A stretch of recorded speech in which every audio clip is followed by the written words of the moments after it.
小男孩将钥匙靠近镜子，随即镜子上就出现一个钥匙孔，插入钥匙慢慢转动，镜子里竟显现出面带诡异微笑的自己，并且还在挑逗他进入其中。文迪把手向前伸去，镜子如梦幻般的碎裂，可面对未知世界的恐惧，他又立刻把手缩了回来。此时母亲进入了房间，看到镜子中不一样的自己也感到诧异，随后镜中的母亲也邀请他们进入，紧接着母亲便不受控制地走入镜子。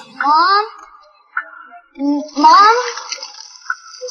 就在几天前，一家人目睹了父亲被人枪杀的惨剧，母亲怕3个孩子心里留下阴影，于是带他们来到祖宅散心。但文迪在废旧的房子里看到一口枯井，井底还有个神秘女人在和他交谈。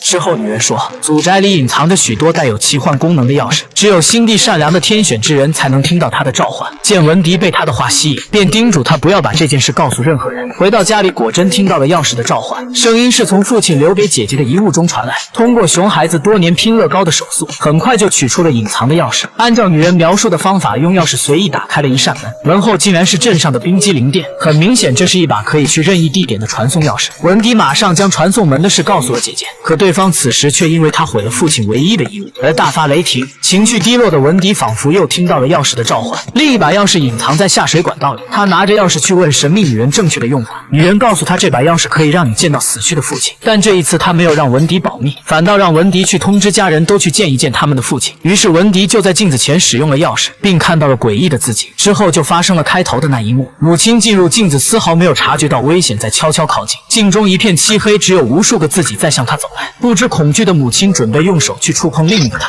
看到所有景象在同一时间破碎，母亲才察觉到自己可能再也出不去。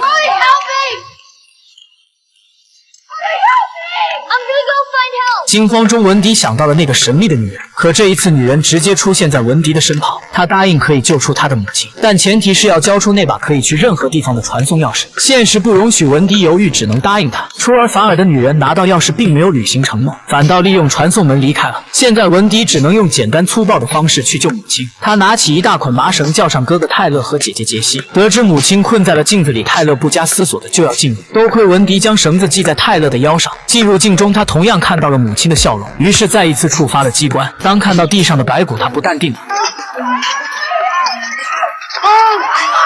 但幸亏他没有被恐惧冲昏头脑，闭上双眼，尽量让自己恢复平静，利用听力寻找母亲的位置。最终母子2人成功相遇，外面得到消息也立刻拉出他们。骗走钥匙的神秘女人离开后，竟来到监狱探视。她看望的人恰好是杀害文迪父亲的凶手。神秘女人到底是什么身份背景？为什么会隐藏在枯井里？利用传送钥匙，她又会达到怎样的目的？